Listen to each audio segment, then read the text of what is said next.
Hello everybody! Welcome back to another video.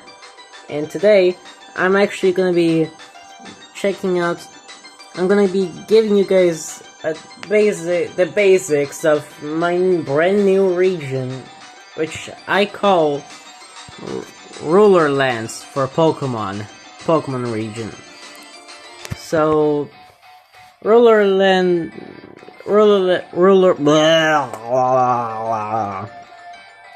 Sorry about that.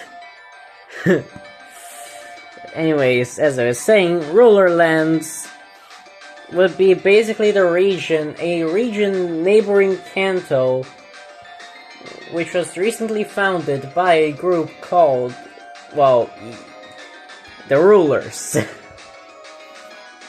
which are contained of King Hayden, Emperor Tiago, myself, and Lord Patrick. And you already saw King Hayden if you watched that video where I played through ZA with the man himself, as him, in the game. Don't worry though, we are gonna be making more of those videos, I think. Anyways, onto the topic of today's episode. Oh, Jesus Christ. Just quiet down a bit, will you? Okay, that's better. This is the region, and this, right here, will be the hometown. We're gonna go up.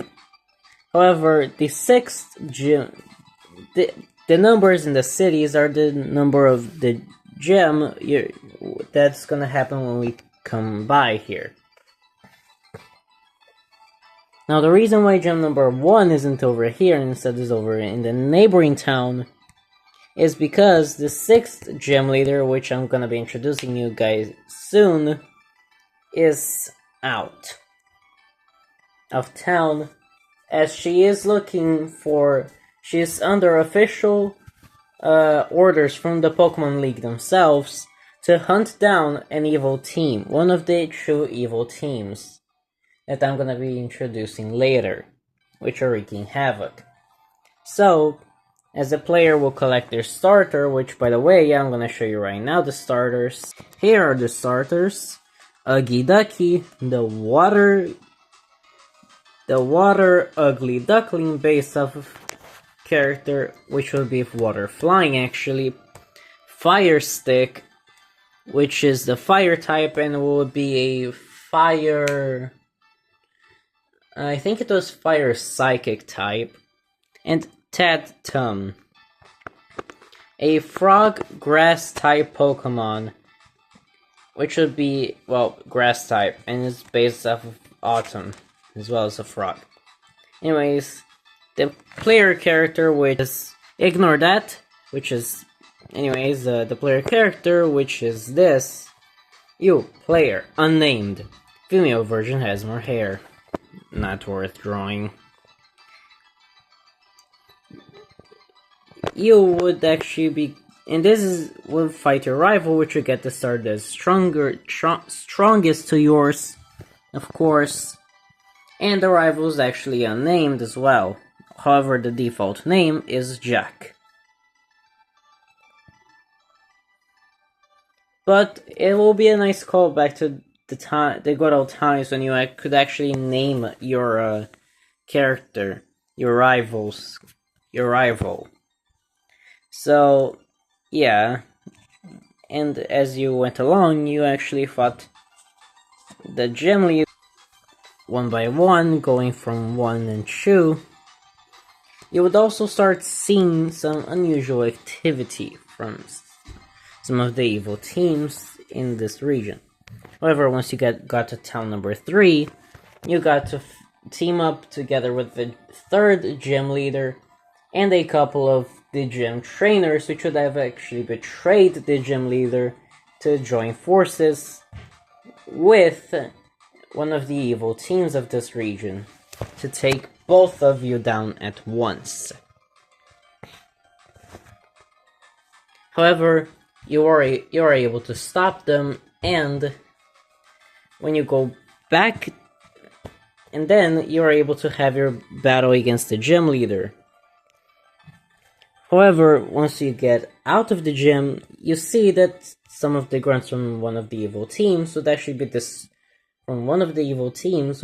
destroying this bridgehead, which is the only bridge dividing these two areas of the region. Once destroyed, you're gonna need to use Surf to get to this town over here, and then get over to the 7th gym. Once you get Surf, the Surf equivalent actually, of course, since this will be at the time of after HMs were no longer a thing. And TMs wouldn't break. Nintendo! Anyways, moving on. You would go from gem number 3 to 4 and 5, and after you beat gem number 5, there will be basically a gang fight going on over here between the two evil teams, meaning you couldn't get through, and you'll get news that the gym leader is facing one of the evil teams back in their hometown, and they need help, and fast. So you use the fly equivalent to go from cities 5 to 6 in order to help out the gym leader, and once you do, she accepts your challenge for the battle and explains why she would have been gone the entire game. And then by the time you defeat the gym leader, you're able to use the Surf equivalent, to get to these two cities, and I'll explain a bit more why later. Why these two areas are important later. Anyways, you would use the fly equivalent to come back to this city over here, number 5, city of gym number 5, and would march all the way down over to the 8th. Would march all the way down over to this area. However, because of the fights that went on, let me just do something here. You'll need to enter this cave by going, which would have an opening, which would lead to city of gym number 8, the final gym city. And to do that, you would have to go through this cave and fight while fighting the other evil team, which I'll be talking about later. Once you beat the gym leader and get the badge, something is going to happen. While you're making your way down to Victory Road, the first evil team will launch a full-on attack. They're going to use their influence over the region to tell everybody that if they want to be safe from the other pesky evil team, they have to join them or be destroyed. And so, as people start to get worried and scared, they quickly flock over. Plus, the majority of them actually has a commitment to this cause, to the cause they believe the evil team is actually fighting for. And so, you must go to every single gym city individually on the mainland, as you have to fight your way through every single member of that evil team. Even working together with the criminals of the other evil team you have to fight against. As they don't want more than anything the champion being taken down. Now, the champion at this point is actually really mysterious, and I'll explain why later. But anyways, once you complete battling against every single in every single one of the gym cities, you get urgent news that your own hometown is being attacked by the evil team. And this evil team, and so you must go. No, your hometown is being attacked, so you go over there to save your hometown as fast as possible, and you meet up with the gym leaders all together as they overlook the destruction of the city, as both evil teams are once again up and at it, fighting to each other. You're able to quickly make through the grunts of both evil teams, and you manage to stop the second evil team from completing their goals.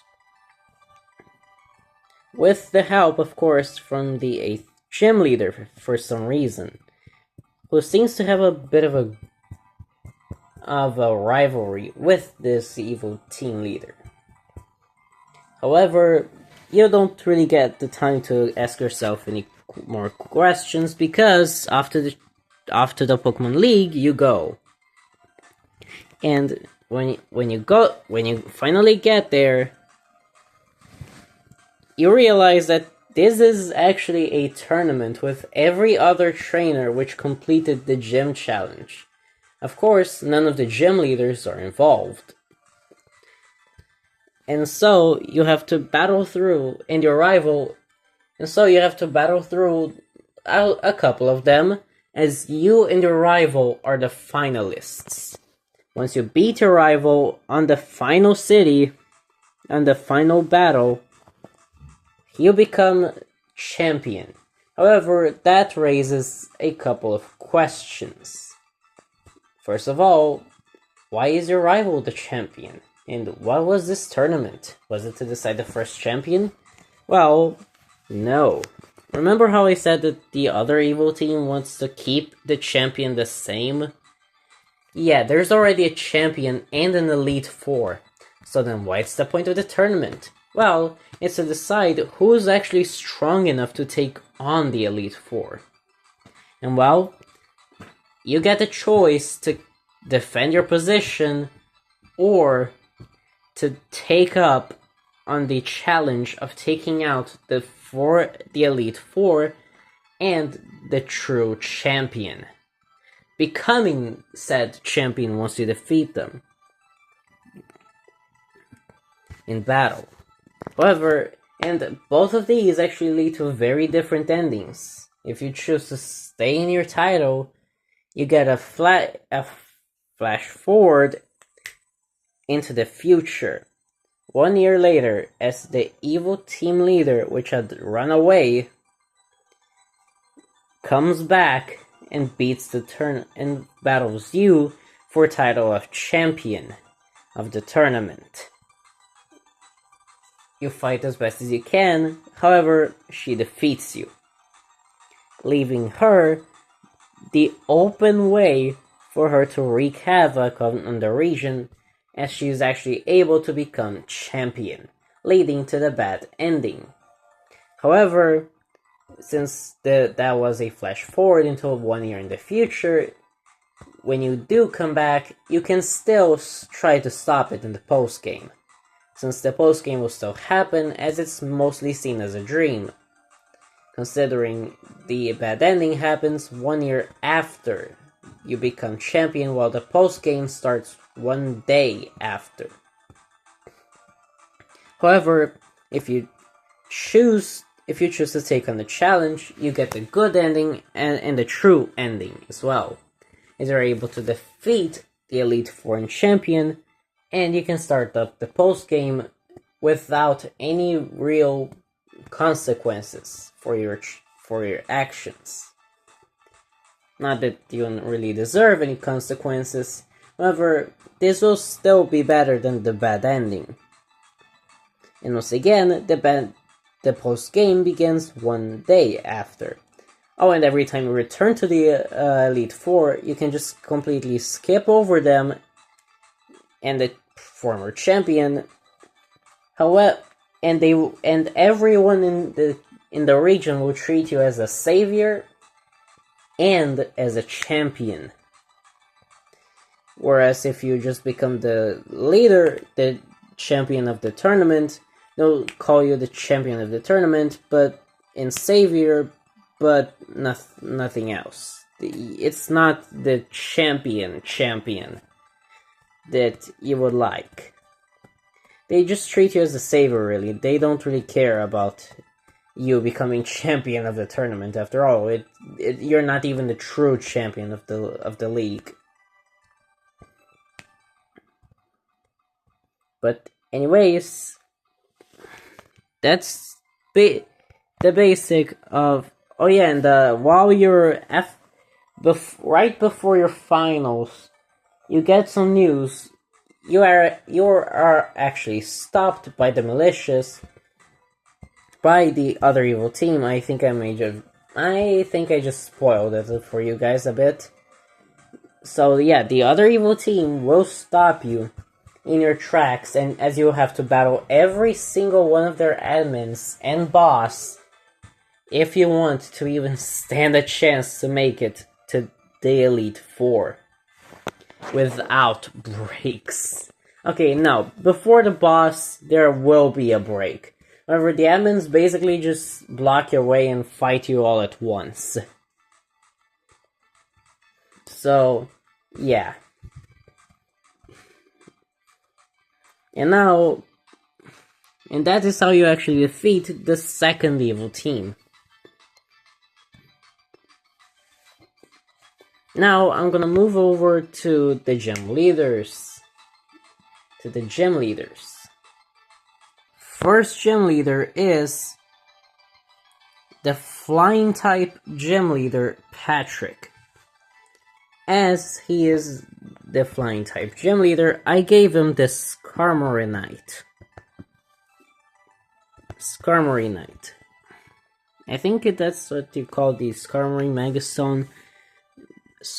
Megastone, but regardless, he is the first gym leader you actually face, and as you can see here, well, he's not the fittest, so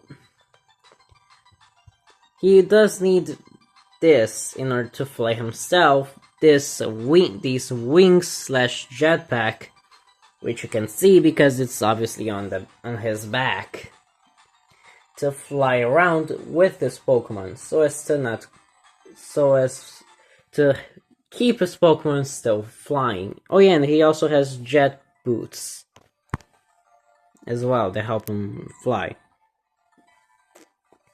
The second gym leader. Oh yeah, and the second gym leader has a Haluchanite, as he is the fighting gym leader, Cormac. He is a fighting gym leader because he has a Hawlucha, and flying is already taken as his ace. Anyways, in number 3 we have the electric gym leader, Tiago. Myself, actually. And I have a Raichu Knight Y. And this is my design.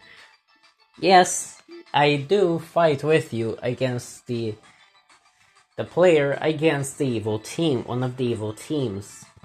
And the Gen trainers, those traitorous, mischievous gym trainers. However, I can't really blame them. Number 4, we have the Ice-type gym leader, Bannery, which has a Glalie-tite.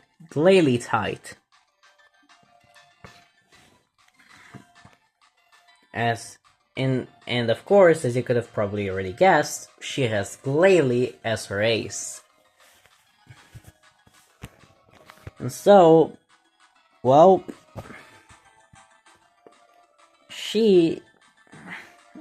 honestly, the reason why I gave her Glalie as her ace Pokemon is because of Coral from Pokemon Horizons, the anime. they're very similar, except one of them is actually good and the other isn't. Oh, one moment. Alright, I'm back. So, she would need... So, yeah, that's why. Anyways, moving on to the 5th gym. The Water-type gym leader, Thompson, which has a Blastoise as his ace, and has a Blastoise with him. Now the 6th gym leader would be the Fairy-type gym leader, Ellie, with a Gardevoir as her ace, and Mega. As for number 7, the Psychic-type gym leader, Lino. Number 7 with a Gallade, actually. Surprisingly enough. Aí, para vocês brazucos que estiverem assistindo isso, ele é um torcedor do Fluminense, tá? Anyways, now that's done, let's move on to the final gym leader. Final gym leader is the Dark-type gym leader, Hayden. And I think you probably already guessed what is going to happen next. He has a Sharpedo with him. However, meaning his Mega is Mega Sharpedo. However, that is not his ace. His ace is Tempentatem the Pangoro. Yes, it will be nicknamed Tempentatem. Now, shush. Oh yeah, and another thing I forgot to mention about the Fairy-type gym leader is that she also has a Mega Stone as well, which is actually fun. Which is something I decided to give her, considering she... I think her home region would be Alola. LA. Anyways, moving on to the thing I'm most excited for, honestly.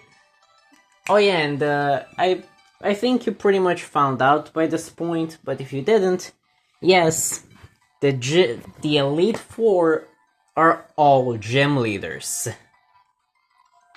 I think you could have figured it out by the fact that, you know, we had King Hayden, Emperor Tiago, all members of and Lord Patrick himself, all 3 members of the Rulers as gym leaders. Like, in Rulers Land? Come on, come on, you seriously don't expect us to be gym leaders as well? Oh yeah, and by the way, I would also be the Pokemon Professor, just saying. And the rest of the Elite Four would actually be filled by gym leader Ellie and Thompson. For the other 2 Elite Four members, as King Hayden would be the champion. Myself and I would be the last of the Elite Four members with a full... And something you'll find out as you battle through the Elite Four, other than the fact that they're all gym leaders, is that some of us, and not all of us, do not specialize in a type anymore. We're just using the Pokemon we like, because, yes.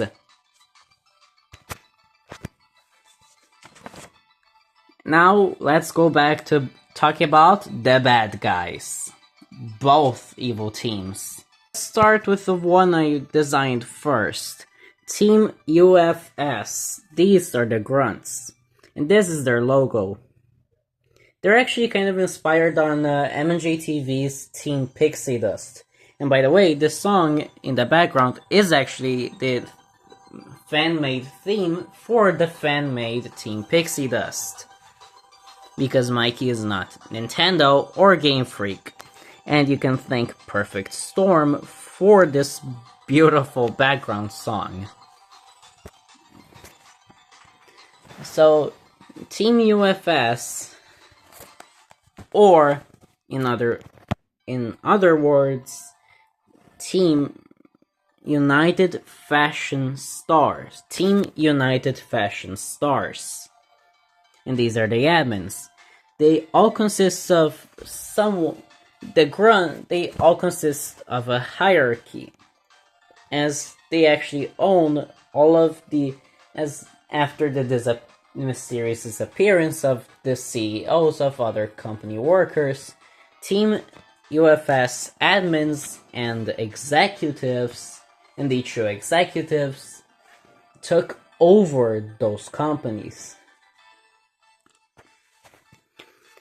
as kind of rivals for the main company, which is being led by their boss, which I'm going to be talking about in a minute.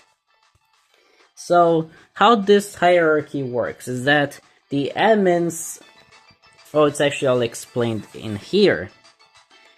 These two stars right here are the only true executives, the normal and dark type. The pink F resembles the fairy type user of the boss. And, well, each of these little individual stars over here are the types that will be used by one of the admins in question. These are the true executives, boss, and the rest are admins. The bug, electric, fighting, grass, fire, water, psychic, and ice types. And each admin has a group and executive have a bunch of grunts that specialize in that specific type that their boss specializes in. And they wear an F with the color of the type to differentiate. As you can see, this guy has a pension, or at least that's supposed to be a pension. I'm sorry if I botched it, which I probably did. Anyways, these guys are all stylish, or have different kinds of styles. Like the grunts, for example, aren't all that flashy and classy, while the admins already take it a step further to the rich girl position. And these are the true executives I talked about. Normal type Brendan and dark type Macy. And yes, he's bald. Oh, Calvo.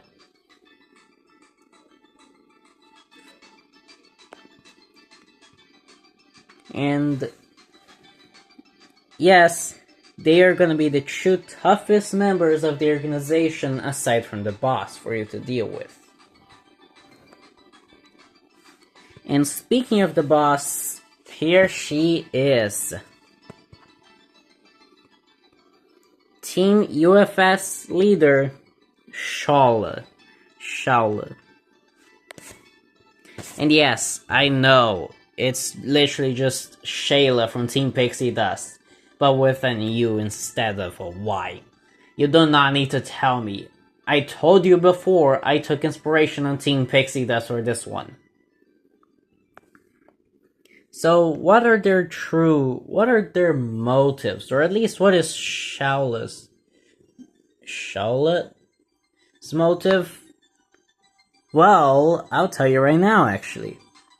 Her motive is to become the champion and prove a point to the current champion, King Hayden. They used to work together back during an event that happened a long time ago not so long ago actually, when this region was first formed.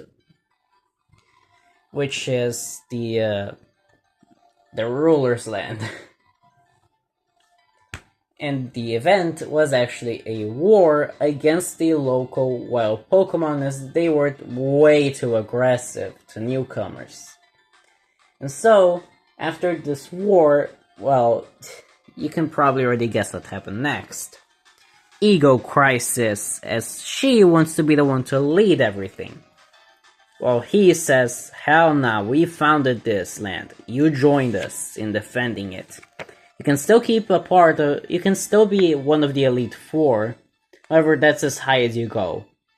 And she says, well, fuck you then, I'm out of here.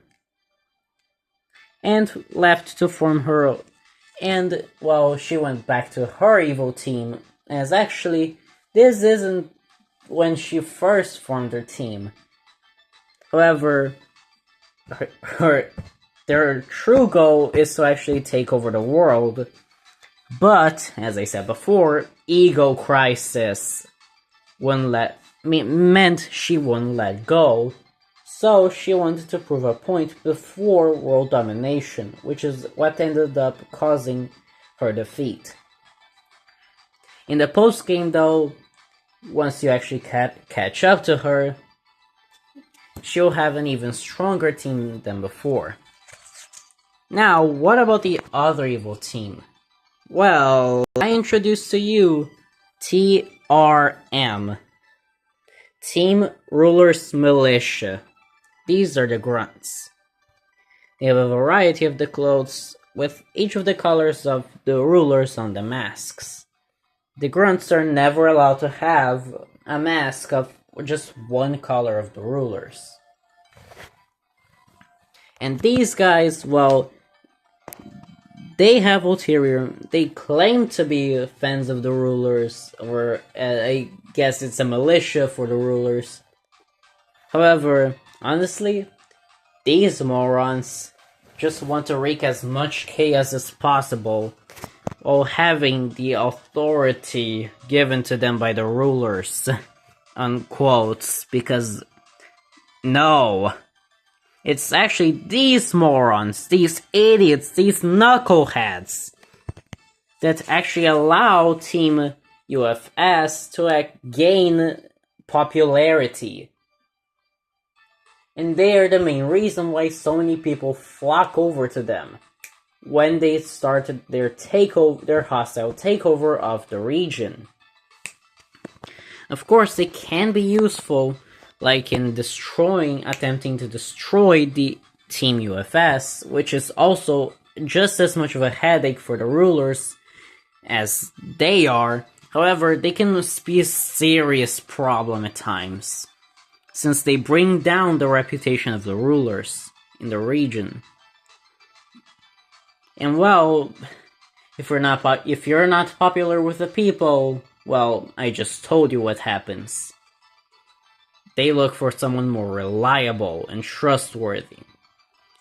These are their admins, and they are allowed to actually have a mask of one of the rulers in specific, but only the green and blue ones. And yeah, they have the outfits basically copying the rulers. And I'm talking about every single one of them. Admins, grunts, even a boss. And yeah, TRM admins. And now, we're gonna be seeing the ridiculousness that is the boss. This is TRM leader Sarge. And yes, he has a Master Ball on his neck. However, and you cannot use it because he has his ace Pokemon in there. And no, it is not a legendary or mythical for that matter. This moron used his Master Ball on a random Pokemon because he wanted his ace to be in a purple Pokeball. To be his meaning of, oh, I'm a member of the rulers, I have a purple Pokeball. I have my ace on a purple Pokeball, which means I am the boss here. Just like the purple one, King Hayden, is the leader of the rulers. Yeah, Yeah, this is a Pokeball that can catch any Pokemon in existence, and he used it on a random Pokemon just because he wanted to show off. Dumb. I know.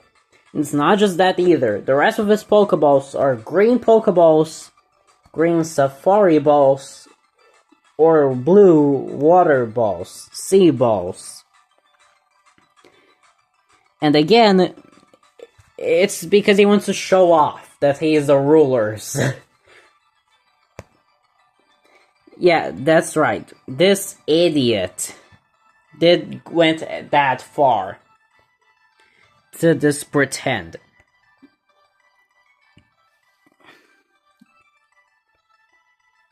So yeah, it's no wonder that the rulers just want to beat him up.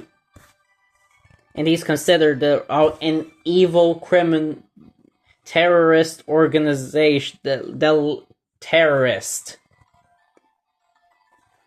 So yeah, that's basically all the details for now of this new Pokemon region. I'll keep you guys actually in touch as we go on later.